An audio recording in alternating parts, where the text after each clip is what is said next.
ሲጀምር እንደዚህ ነው።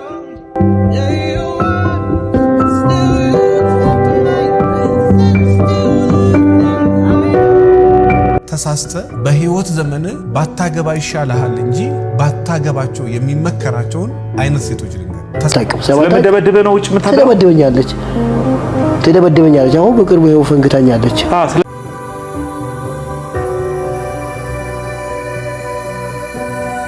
ሰላም ቤተሰቦች እንዴት ናችሁልኝ? ደህና ናችሁልኝ? እኔ ደህና ነኝ። ክብሩ ይስፋ ብያለሁ ለባለቤቱ። ቤተሰቦች ዛሬም ለእናንተ ይመጥኗቸዋል ብዬ ያሰብኳቸውን በርከት ያሉ ቪዲዮችን ከተለያየ ሶሻል ሚዲያ ላይ ሰብሰብ አድርጌ ይዤላችሁ መጥቻለሁ።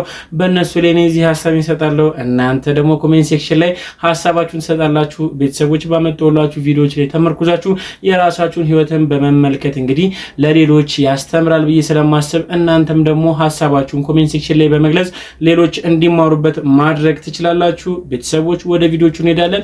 ለቻናሉ አዲስ ሆናችሁ ደግሞ ሰብስክራይብ የምትሉን በተን በመንካት ፋሚሊ እንዲሆኑ በትህትና ጠይቃለሁ። በተጨማሪም ደግሞ ቪዲዮን ላይክ ማድረግ እንዳይረሳ፣ ምክንያቱም ለብዙዎች ተደራሽ እንዲሆን ስለሚረዳኝ ነው። አሁንም ደግሞ አለው ላይክ ማድረግ እንዳይረሳ።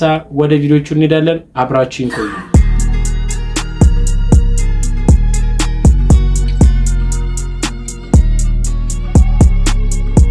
በክሪሚያን ቤተሰቦች ሁሌ በቪዲዮ ላይ ለእናንተ ማቀርብላችሁ ጥያቄ ዛሬም አንድ የህይወት ጥያቄ አምጥቼላችኋለሁ። እሱም ምንድነው? በህይወት መንገዳችሁ ላይ ያሳለፋችሁት ህይወት አለ። በሱ ላይ የማስተካከል እድል ቢሰጣችሁ የትኛውን ህይወታችሁን ክፍል ታስተካክሉታላችሁ? ይሄን ለእናንተ ከኔ የቀረበ ጥያቄ ነው። መልሳችሁን ኮሜንት ሴክሽን ላይ በነፃነት ግለጹልኝ፣ ሌሎች ይማሩበታል። ቤተሰቦች በዛሬ ቪዲዮ ከይዤላችሁ ከመጣችሁ ጉዳዮች እንግዲህ አንድ በደንብ ትኩረቴን የሳበ አንድ ቪዲዮ አለ። እሱን ልጋብዛችሁና ሐሳባችንን እንሰጥበታለን። በሶሻል ሚዲያውን የተቆጣጠረው ይሄ ፎቶ ነው እንጂ ሸውና ቄሱ አንድ ላይ ወክ እያደረጉ እንዴ ደስ አይልም? የፍቅራችንን ማሳያ ይልሻል በላው። ጭራሽ የተለያየ እምነት ያላቸው ሁለት የሃይማኖት አባቶች አንድ መንገድ ላይ ሲሄዱ ከታየ እንደ ሰበር ዜና ሶሻል ሚዲያውን ተቆጣጥሮት መዋል ጀመረ። ምን እያሰብክ ነው? አሁን ፍቅራችንን ማሳያ ተደርገው የሚዘገቡት ነገሮች ፍቅር ማጣታችንን ነው ቁልጭ አድርገው የሚያሳዩት። እንዴት? ምክንያቱም በአባቶቻችን ጊዜ የየዕለት ተግባሮቻቸው የነበሩትና ለቡና ወሬም የማይበቁት ነገሮች ናቸው አሁን የመፋቀራችን መገለጫ ሆነው በየሚዲያው እንደ ሰበር ዜና የሚዘገቡት። በልሻውን ቅዳሴ ያለብኝ ስላልከኝ ነው አለ ሰዓት የገባውልህ። ቶሎ ሂድ። ምንድነው? ሊፖስቱን ነዋ። ለምን? ሙስሊሟ ለክርስቲያኑ የዋለችለት ውለታ ብለው። ውለታና ግዴታ ያቁም እንዴ? ወደፊት በዚህ አካሄዳችን ልጇን የምታጠባን እናት ወይኔ ደግነቷ ማለታችን የማይቀር ነው። አፈር ያስበላ። ቻው። ይህን ቪዲዮ ስመለከት ብዙዎች ሀሳባቸውን ሰጥቶበታል። ግን ድንቅ አስተማሪ ቪዲዮ ነው። እውነት ለመናገር በባለፈው ህይወታችን የዕለት ህይወት ወይም ደግሞ በዕለት ተዕለት ህይወታችን ውስጥ የምናረጋቸው ጉዳይ አሁን ላይ እንደ ብርቅ ልክ እንደ ክረምት ፀሐይ ብልጭ ብሎ ስለሚጠፋ ፍቅር የራበው ትውልድ ደግሞ በሁሉ ነገር ይደነግጣል፣ በሁሉ ነገር ይገረማል። ነገር ግን ይህ ነገር አያስገርምም። እውነት ለመናገር ይህን ቪዲዮ ሳየው የተሰማኝ ስሜት ይሄ ነው። እውነትም ኢትዮጵያ ፍቅር ተርባለች። ፍቅር የተራበ ትውልድ ፍቅር ያስፈልገዋል። ፈጣሪ ፍቅርን ያድለን ብዬ ሐሳብ መስጠት እፈልጋለሁ። ምን ይመስላችኋል? በዚህ ጉዳይ ላይ ሐሳባችሁን ኮሜንት ሴክሽን ላይ ግለጹልኝ። ሌላ ምንም ማለት ስለማልችል ነው። ሰበር ክርስቲያን እህቶቻችን ከኛ ጋር ልህ በመጋባት ሂጃብ መልበስ ጀምረዋል። አክሱም ምድር ላይ ወንድሞቼ እህቶቼ፣ ሰሞኑን ታዚያ ላይ ስለነበረን ከሀጂ ሞት በኋላ ምንም አይነት ቪዲዮ አልለቀቅንም። ምክንያቱም ሀዘን ላይ ነን። ወደፊትም እናዝንላችኋለን። አሁንም ሀዘን ላይ ነን። ነገር ግን ቲክቶኩን አብካካችሁት። የኢትዮጵያ መጅሊስ ስራውን ረስቶታል። ያው አስታውሶታ አቅም ግን ረስቶታል። ሬሳ ላይ ይጨቃጨቃል፣ እዛ ሂጃብ ይቀማል። እኛ እንደውም ደስ ይለናል ክርስቲያን እህቶቻችን እንደዚህ መልበሳቸው። እንደውም እስካሁን ቆዩ። ሂጃብ ነው የለበሱት እኮ ነጠላ ተባለ እንጂ እኮ ዞሮ ሂጃብ ነው፣ ጨርቅ ነው። ማንም ሴት ጨርቅ ብትጠቀለል ተሸፈነች ሂጃብ አደረገች ነው። ሌላ ትርጉም የለውም። እንደውም ዘገዩ እስካሁን። ነገር ግን እስቲቃማው ካላቸው ደስ ይለናል። ሂጃቡን አድርገው ይዘውትሩ ደስ ይለናል። ነገር ግን እስልምና ጉዳዮች ምክር ቤት ስራ ሶሻል ሚዲያ ላይ መሯሯጥ ነው። ኢሹዎች ላይ ይሆናላ ክንዳችሁ መዘርጋት የሚችለው በቃ ይሄን ያህል ነው። ሂጃብ ማስከበር ካልቻላችሁ ምን ላይ ነው የናንተ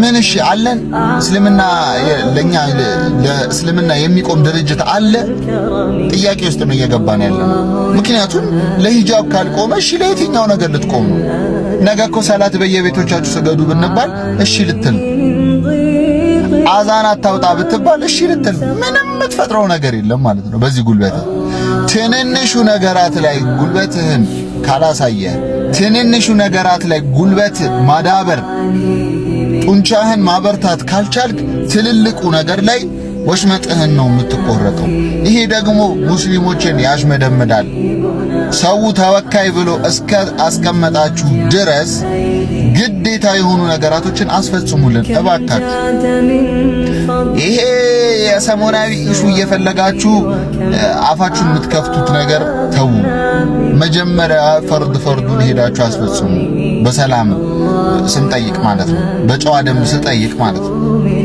ስለዚህ አሁንም ቢሆን ሲኖሩ ያላስጨነቃቸው ዑለማ ሲሞቱ ሬሳው ልበሉት ነው ሬሳውን ምን አገባችሁ ሲጀመር እኮ ሲኖሩ አላገባችሁ ማለት ዞር ብላችሁ እኔ የሃጂን ድምጽ በሰማው ዜና ላይ በሰማው ቁጥር ቲክቶክ ላይ በሰማው ቁጥር እንበይ ግጥም ይያለ ተቸግሬያለሁ ያን የመሰለ ድምጽ ከዚህ በኋላ አንሰማውም እሳቸውንም ተዋቸው በቃ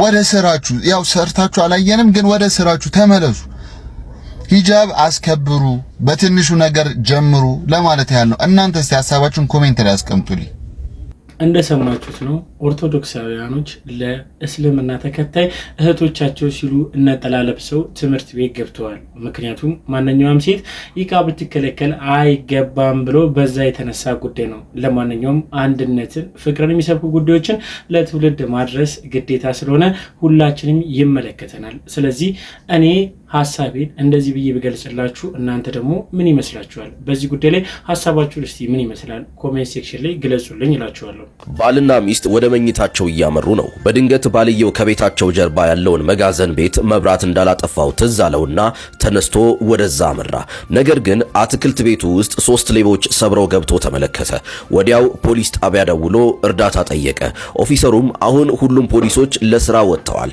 ምንም ፖሊስ የለም እንደተመለሱ እልክልሃለሁ አለ ሰውየው በጣም ከመፍራቱ የተነሳ ከተወሰኑ ደቂቃዎች በኋላ መልሶ ደወለ አታስብ ኦፊሰር 3ቱንም ሌቦች ገድዬ ቆራርጬ ለውሻዬ ሰጥቻቸዋለሁ ምንም ፖሊስ መላክ አይጠበቅብህም አለው ብዙም ሳይቆይ በ3 የፖሊስ መኪና ወይም ፓትሮል የታጨቁ ከ10 የሚበልጡ ፖሊሶች የሰውየውን መኖሪያ ቤት ከበቡት ኦፊሰሩም አብሯቸው ነበረ ነገር ግን ሌቦቹ እንደተባለው ተገለው ተቆራርጠው ለውሻ ተሰጥተው ሳይሆን ከነነፍሳቸው ሲሰርቁ ተያዙ ኦፊሰሩም ጠየቀ ገድዬ ቆራርጬ ለውሻዬ ሰጥቻቸዋለሁ ያልክ መስሎኝ አለው ሰውየውም እንዲህ ሲል መለሰ አንተም አሁን ምንም ፖሊስ የለም ሁሉም ስራ ወጥተዋል ያልክ መስሎኝ አለው ብዙ ጊዜ አብዛኞቹ በህይወታችን ያሉ ሰዎች እኛ ስንፈልጋቸው አናገኛቸውም ነገር ግን በእኛ የውድቀትና የመከራ ወቅት ያዘኑ መስለው ለማፌዝና ወደ ጥልቁ ስንወርድ ከንፈር ለመምጠጥ በዙሪያችን ይሰበሰባሉ ታሞ አንድ ብርጭቆ ውሃ ያልሰጠነውን ሰው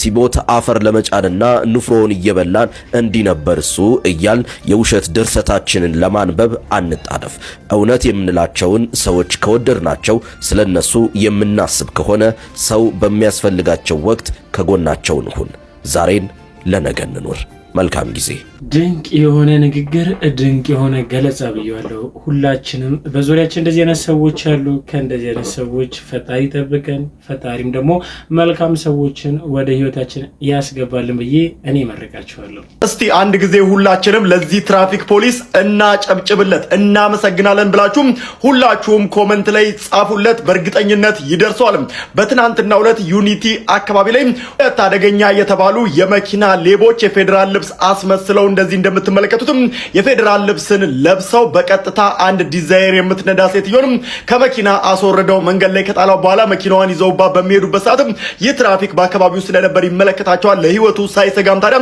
በቀጥታ ሳይረን እያደረገ ይከታላቸዋል እነሱም እየተከተላቸው መሆኑን ሲያውቁ በመምጫ መንገድ ማለትም በተቃራኒ አቅጣጫ ጉዞን ያደርጋሉ በዚህም ወቅት ከአንድ ቪትስ መኪና ጋር ተጋይተው ይቆማሉ ማለት ነው በዚህም ወቅት ታዲያ የትራፊክ ፖሊስ እንደምትመለከቱትም ሌቦቹን ይይዛቸዋል ማለት ነው። ሁለት ናቸው።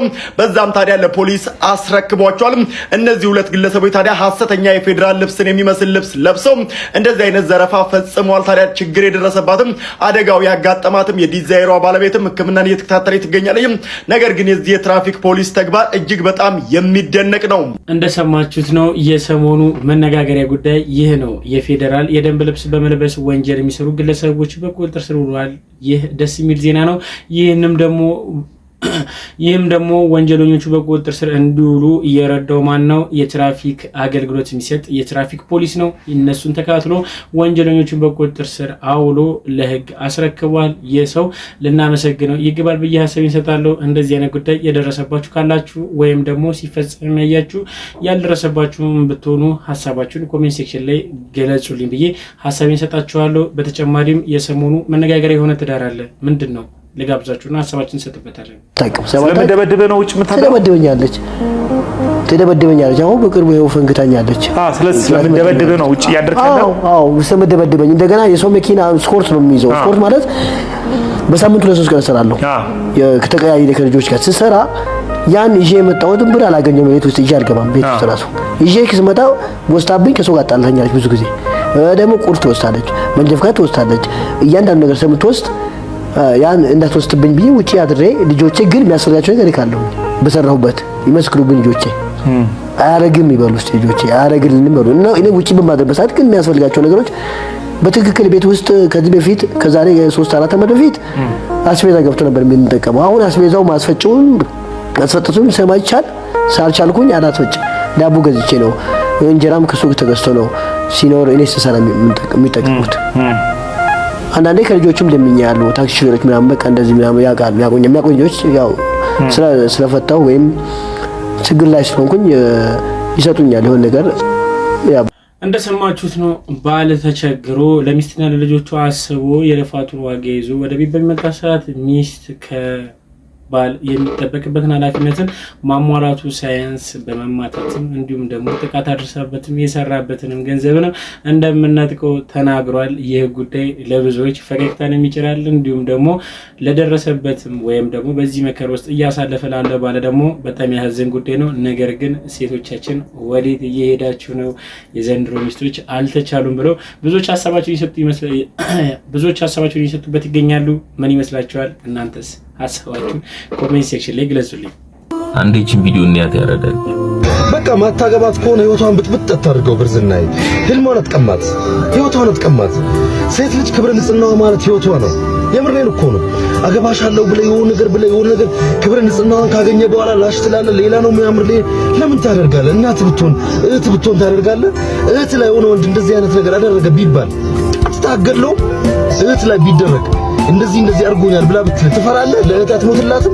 ልክ እንደዛው አስበው እስኪ። ብርዝና ያራዳለች በእናትህ ስወድ እንደዚህ አይነት ነገር አታደርግ። በቃ ህልሟን፣ ልጅነቷን፣ ሁሉ ነገሯ አትቀማት። በቃ ሴት ልጅ ክብረ ንጽህናዋን፣ ህልሟ፣ ሁሉ ነገሯ ነው። ክብረ ንጽህናዋን እስከምታገኙ ድረስ ማትፈነቅሉት ድንጋይ ማትሆኑት ነገር የለም፣ ማትሆኑት ጉድ የለም። ትወዳታለህ፣ ታፈቅራታለህ። በቃ ከሷ ውጪ መኖር አትችልም፣ ከሷ ውጪ ማሰብ አትችልም፣ መብላት አትችልም፣ መጠጣት አትችልም። ልክ ህይወቷን ካጨለምከው ሲኦል ካደረግከው በኋላ ትዝ አትልም። ደሞ እሷ ነች፣ ፈላጊዋ እሷ ነች። ትላንት አንተ ነበር ስትፈልግ የነበረው ምን በላ ማለት ምንም የምለው ነገር የለም። ግን ደግሞ በቃ የልቤን ነው የተናገረው። እግዚአብሔርን ትላንትና የሆነ ቪዲዮ አየሁና አብሮ ፎንቃ ምናምን ነበሩ ከልጅቷ ጋርና ከዛ ሲጣሉ ፋይል ምናምን ይዞባን ነበርና በቃ አውጣዋለሁ ምናምን እያለ ያስፈራራታል። እሷ አሪ ትላለች እዚህ ላይቭ ላይ ማለት ነውና በጣም ስለገረመኝ ነውና አሰብኩት። አሁን የሆነ ሲስተር ምናምን ብትሆን እግዚአብሔር በቃ ፎንቋ ስለነበረ ያኔ እሷ ልክ የመሰላትን ነገር አደረገች አይደል? የሴቶች ራስ ማጥፋት ለምንድን ነው በዚህ ደረጃ የበዛው? እግዚአብሔር ሴቶች ለምንድን ነው በዚህ ደረጃ ራሳቸውን እያጠፋሉ? በቃ እነሱ ለፍቅር ሲወድቁ እግዚአብሔርን ነው ማለት ማድረግ ያለባቸውን ነገር ሁሉ ያደርጋሉ። በቃ ልክ የመሰላቸውን በሰዓቱ ማለት ነው። ግን ደግሞ እንደዚህ ፋይል ይዘህ እንደዚህ ያረግሻለሁ ምናምን እያልክ የምትጮተው እግዚአብሔርን በጣም ነው የሚያስጠላው አይደል? እቺ ልጅ እኮ ነገር ራሷን ብታጠፋ የሆነ ነገር ብትሆን አንተ ኃላፊነቱን የምትወስድ ትመስላለህ። ዛሬ ግን በቃ ፕሊስ እሱም የልቤን የተናገሩ ያራዳ ልጅ በቃ እንደ እህት አድርጋ አስባት። እህቴ ብትሆን ላይ እንደዚህ የተደረገባት ብላ አስበው ያራዳ ልጅ። እና ወዳችኋለሁ። ላይክ፣ ሼር፣ ኮፒ ሊንክ አድርጉ። መቻችሁ ይህን ጉዳይ በተደጋጋሚ በተለያዩ ሶሻል ሚዲያ ላይ ይጋራል። ሴቶችን ማስፈራሪያ አድርገው ወንዶች ብዙ ነገር እንደሚያስቸግሯቸው ሁላችን የምናውቀው ነው። እባካችሁን ሴቶችን ተጠንቀቁ። እንደዚህ የምታደርጉ ወንዶችም ስርዓት ብትይዙ። ምክንያቱም የወንድን መገለጫ ማረለም። ወደ ሰዋዊነት እንመለስ። ምክንያቱም ሁላችንም እናት አለን፣ እህት አለን፣ ልጆችም ይኖሩናል። ስለዚህ የምናደርገው ነገርን በኃላፊነት ብንወጣ ብዬ ሀሳብ መስጠት እፈልጋለሁ። ወደ ዋና ጉዳይ ለመድረስ ፈለግኩኝ። የብዙ ጊዜ መነጋገሪያ የሆነ አንድ ትዳር አለ። የሳምሶን ታደሰ ወይም ቤቢ እንዲሁም ደግሞ የዳግማዊ ፀሐይ ትዳር ብዙዎቻችን የምንነጋገርበት ጉዳይ ነበረ። በሱ ላይ የተለያዩ ቪዲዮዎች በሶሻል ሚዲያ ላይ እየተጋሩ ይገኛሉ። ልጋብዛችሁና ሀሳባችንን እንሰጥበታለን። ሲጀምር እንደዚህ ነበር።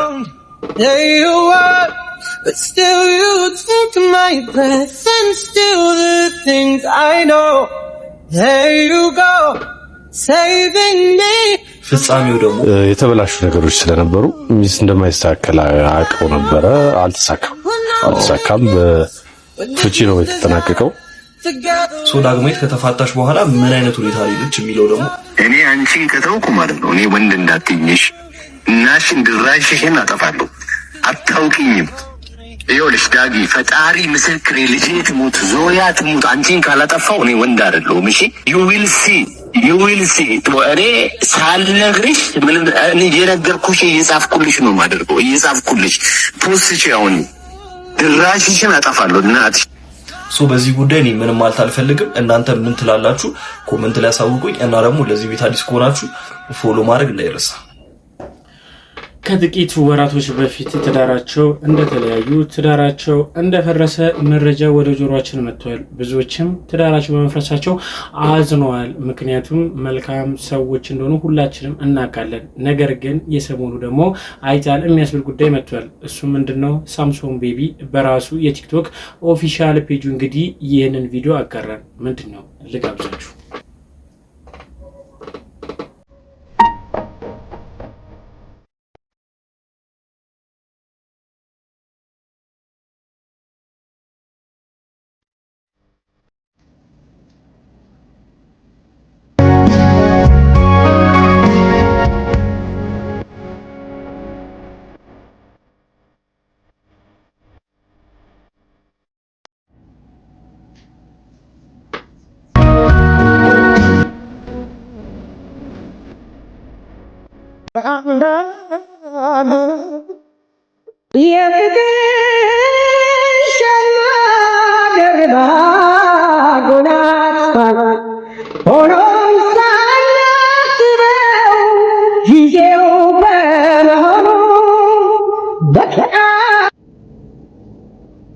እንደተመለከታችሁ ነው ሳምሶን ታደሰ ቤቢ ይህንን ምስል በማድረግ የጥላውን ገሰሰ በቃ ተለያየን መሪር ነው ሀዘኑ የሚለው ሙዚቃ ከስር ማጀቢ አድርጎ በራሱ ኦፊሻል የቲክቶክ ፔጅ በለቀቀ ሰዓት ብዙዎች በጸጸት ልብ ውስጥ ሆኖ በጸጸት ሁኔታ ውስጥ ሆኖ እንዳለ የብቸኝነት ህይወትም ደግሞ እንደከበደው ያስታውቃል ብለው ተመልክተው ሀሳባቸው ይሰጡበት ነበረ። ከዛ የበለጠ ግን የብዙዎች ኮሜንት የነበረው ምን ነበረ? ታርቀው ወደ ቀድሞ ህይወታቸው እንዲመለሱ ወደ ሰላማዊ ህይወታቸው እንዲመለሱ መልካም ምኞት ነበረ። እናንተስ ምን ትመኛላችሁ? ሀሳባችሁን ኮሜንት ሴክሽን ላይ ግለጹልኝ። በተጨማሪም ብዙዎቻችን የምንወዳት ብዙዎቻችን የምናደንቃት ድምፃዊ ዘቢባ እንግዲህ በዚህ ሳምንት ገአት አሳልፋ ነበረ። እስቲ ልጋብዛችሁ። ለኔ ውዴ ብርቄ ነሽ ያንቺን ሰላም ሆነ ነክቶልኝ ሳይ ምድርን ትቼ እበራለሁ ደመና እየገዛሁ በሰማይ ላይ ለኔ ውዴ ብርቄ ነሽ አይንሽን ስገልጪ ስመለከት ቀኔ በርቶ እውላለሁ ባንዴ ረሳዋለሁ የኔን ጭንቀት ብርቄ ነው ፈገግታሽ ሐዘኔን የሚያሸሽ ብርቄ ነው ልሳንሽ ቃል ሲወጣ ካፍሽ ነይ ነይ ነይ ነይ ነይ ነይ ነይ ነይ ነይ ነይ ነይ ነይ ነይ ብለይ ነይ ነይ ነይ ነይ ነይ ነይ ነይ ነይ ነይ ነይ ነይ ነይ ነይ ነይ ነይ ነይ ነይ ያ በይ ነይ ነይ ነይ ነይ ነይ ነይ ነይ ነይ ነይ ነይ ነይ ነይ እንደተመለከታችሁት ነው የድምፃዊ ዘቢባን የጋስ ስርዓት ባለቤቷም እንዲሁም ደግሞ በዙሪያ ያሉ መልካም ሰዎች ጓደኞቿና ቤተሰቦቿ ተሰብስበው ይህን በመሰለ ሁኔታ አሳልፈዋል። ብዙዎችን ተደስተዋል። ምክንያቱም ባለቤቷ መልካም ሰው የሚሰራውም ስራም ደግሞ መልካም ስራዎችን ሁላችንም የምናውቀው ነው። እሷንም ብዙዎች በተለያዩ መልካም ጉዳዮች ያነሷታል። ስለዚህ እንኳን ደስ አለሽ ለማለት ፈልጋለሁ። እናንተም እንኳን ደስ አለሽ ማለት ከፈለጋችሁ ኮሜንት ሴክሽን ላይ ገብታችሁ እንኳን ደስ አለሽ በማለት ሀሳባችሁ መግለጽ ትችላላችሁ። በተጨማሪም ሚስቶች ለእናንተ አንድ መልእክት አለ። እሱ ምንድነው? ልጋብዛችሁ እስቲ። ጀመር ቢጃማ ለበሱ አደባባይ መለጠፍ ምን ማለት ምንድን ነው? እንቁልልጬ ነው እንቁልልጬ ሌሎች ሰዎች እንቁልልጬ ምናምን ነው። ምንድነው እንቁልልጬ? ምንድነው? የባልን ጡት የባልን ሰውነት ነገ ለባል የሚሰጥ መኝታ ቤት የሚከፈትን ነገር አደባባይ ላይ ከፍቶ ጭንን እያሳዩ ፍለርት እያደረጉ ይሄ ሰርግ ምንድነው? ይሄ ወደ ጋብቻ ልትሄዱ ነው ወይስ ወደ ሌላ ነገር ልትሄዱ? ምንድነው እሱ? ራቆት መሆን ምንድነው? የባልን ሰውነት አደባባይ ላይ ወጥቶ መሸጥ ምን ማለት ነው? ለህዝብ ማውጣት ምን ማለት? መኝታ ቤት ብቻ የሚታየውን ለሰውየው ብቻ የሚታየውን ለሰውየው ብቻ የሚታየውን አውጥቶ አደባባይ ላይ ማስጣት ምን ይሉታል? የቱ ጋር ንክተታችሁ እናንተ? የሚስት ገበና የባል ነው። ስለዚህ የሚስት የባልን ጉዳይ ቀርጾ ማአት ራቆታም አልጋ ላይ እንጠጥ እያሉ እየቀረጹ ማውጣት ምን ማለት ነው? ምንድነው?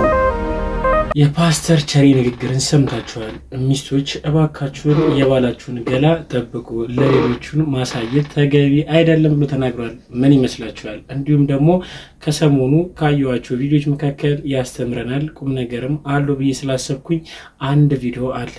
ትዳር ከመያዛችን በፊት ማድረግ ያለብን ምንድን ነው?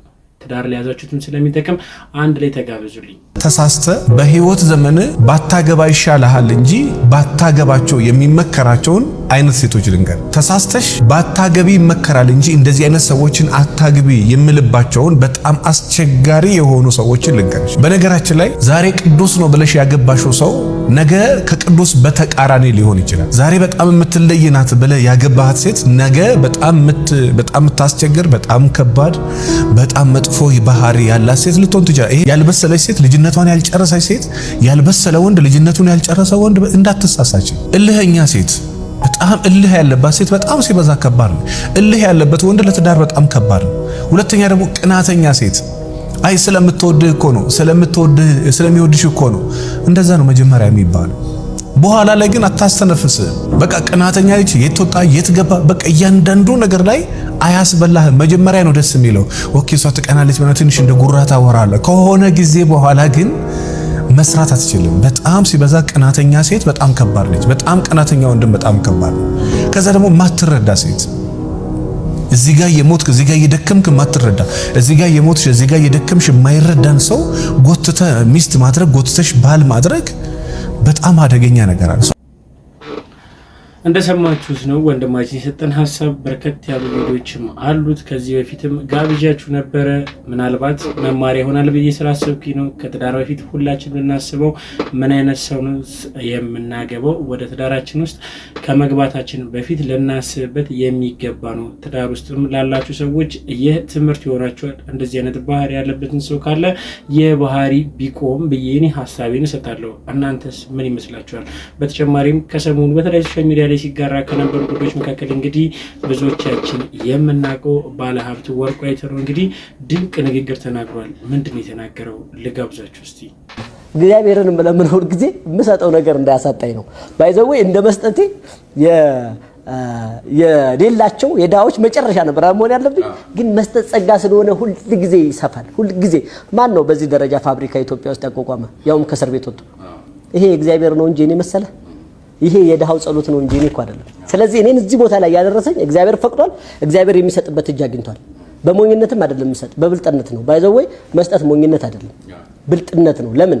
ለዘላለማዊ ህይወትህ ቤት እየገነባህ ነው። እና ያን ይሄ ሁሉ ዓለም ትተው ስትሄድ እነ ፎቅ እነ መኪና ካንተ ጋር አይሄዱ። ለኔ ምንም አንድ ሰው ማዳን ለኔ ምንም ከተፈቀደልኝ ውጭ በ100 ብር ቃምጥቼ 300 ብር ምሸጥ ከሆነ ባላወቀ ህብረተሰብ ላይ እኔ ልበለጽግ እችላለሁ። አይምሮዬ ግን አይበለጽግም። እኔ ላተርፍ የምችለው 10 ነው። ከዚች ውጭ ያለው ነገር ግን ህዝብህን ጠቅመህ መሄድ አለብህ። ለህዝብ መሆን አለብህ። ገንዘብህን ለህዝብ መሆን አለብህ። ማካፈል አለብህ። መስጠት አለብህ። የተናገረው ንግግር ሁላችንም ልናስተውልበት ይገባል። በመስጠት ውስጥ የምናገኘው ትልቅ በረከት አለ። ያንን በረከታችንን ደግሞ ከኛ በሚወጣው ፈጣሪ በሰጠን ለሰዎች በምንሰጠው ነገር ስለሆነ መስጠትን መርዳትን ልናዘወትረው የሚገባ ባህላችን ነው። በዚህ ጉዳይ ላይ እኔ ተስማምቻለሁ። እናንተስ አትስማሙም ወይ? ሀሳባችሁን ኮሜንት ሴክሽን ላይ ግለጹልኝ። በመጨረሻም ደግሞ ሊያሾ ይቅርታ ጠየቀች። ሊያሾ አዎ ይቅርታ ጠየቀች። ማንን የጠየቀችው? እስቲ ቪዲዮ ልጋብዛችሁ። እንደ ማንኛውም ሰው ኢንተርቪዋን ሰምቼ አሳዝናኛለች፣ አዝኝላታለሁ ምናምን። ግን ደግሞ በሰዓቱ ከራሷ ጓደኞች፣ ከራሷ ሰዎች፣ ከራሷ ሂደው ሆስፒታል ከጠየቋት ቤስት ፍሬንዶቿ ነው ለኔ እንደዚህ አይነት ኢንፎርሜሽን ሲሰጡኝ የነበረው ሂደው ያዩት ሆስፒታል ውስጥ ሶ ይሄንን ላይክ እኔ አይምሮዬን የሚወቅሰኝ ምናምን ነገር ያለ ይመስላችኋል? አንድ ወሬ ለኔ ሲነገረኝ ማለት ነው ባይ ዘ ዌይ ፎቶ ላኩልኝ የምለው ነገር አለ። ያለ ማስረጃ አላወራም እና ሂደው እንደጠየቋት ፎቶ ላስተው የላኩልኝ ሰዎች አሉ ከጎኗ ሆነው ማለት ነውና ላይክ እንደዚህ አይነት ነገር አታውሩ። እኔ እንደዚህ አይነት ልጅ አይደለሁም። ሲቀጥል ደግሞ ማርታ ብላችሁ ለምትሉት ከሆነ እናንተ ከምትጽፉት በላይ እኔ ማርታን እኮ ደውዬ እኮ ይቅርታ ብያታለሁ። አያችሁ ልዩነታችን ይሄ ነው እና እኔ እንደናንተ አይነት ሰው ነው የምመስላችሁ መሰለኝ። እንደናንተ አይነት ጭንቅላት ያለኝ ሰው ነው የምመስላችሁ። ልክ ይሄን ኢንተርቪው አሳይ እኔ ማርታ ጋር ደውዬ ማርቲ በጣም ሶሪ ምናምን ብያታለሁና እግዚአብሔር ይስጣት አንደርስታንድ አድርጋኛለች። ሶ እናንተ አታሽቃብጡ። ትርኪ ምርኪ የታውቃችኋለሁ የምታሽቃብጡ ሰዎች አመሰግናለሁ። ሶ በሰዓቱ ስለ ማርታ ባወራም አጠገቧ ሂደው የጠየቋት ሰዎች ናቸው እንደዚህ አይነት ኢንፎርሜሽን ሲሰጡኝ የነበረው። አለቀ። እንደሰማችሁት ነው። ሊያሾ ከዚህ በፊት በማርታ ጎይቶም ጉዳይ በደረሳት መረጃ ላይ ሀሳቧን ሰጥታ ነበረ። ነገር ግን ያ ሁሉ ነገር ትክክል ያልሆነ መረጃ በመሆኑ አሁን ላይ ለማርታ ጎይቶም ይቅርታ ጠይቃለች። ማርታ ጎይቶም ሊያሾ የጠየቀቻትን ይቅርታንም ተቀበላ ይቅርታ አድርጋለታለች። ይህ ጉዳይን እንደቀላኔው ብዙዎቻችን በህይወታችን ውስጥ በመናረጋቸው የተለያዩ ድርጊቶች እንግዲህ ብዙ ሰዎች ልናሐዘን እንችላለን። ነገር ግን ይቅርታ ልንጠይቅ እንደሚገባ ተበዳዮችም ደግሞ ይቅርታ ስትጠየቁ ይቅርታ በማድረግ ይቅርታ ልትቀበሉ እንደሚገባ ልንማርበት ይገባል። ቤተሰቦች ለዛሬ ያስተምሩናል፣ ያነጋግሩናል፣ ወቅታዊና አዳዲስ ናቸው ብዬ ያሰብኳቸውን መረጃዎች ወደ እናንተ ይዤላችሁ መጥቻለሁ። እስካሁን ድረስ አብራችሁን ስለቆያችሁ አመሰግናለሁ። ለቻናሉ አዲስ የሆናችሁት ሰብስክራይብ የሚሆን በተንም በመንካት ቻናሉን ፋሚሊ መሆን እንዳይረሱ፣ እንዲሁም በተጨማሪ ቪዲዮንም ላይክ እንዳደረጋችሁ፣ በተጨማሪም ሀሳባና አስተያየታችሁን ደግሞ ኮሜንት ሴክሽን ላይ በነፃነት እንድገልጹልኝ በትህትና ጠይቃችኋለሁ። በቀጣይ ቪዲዮ እስክንገናኝ ሰላም ቆዩ። እወዳችኋለሁ።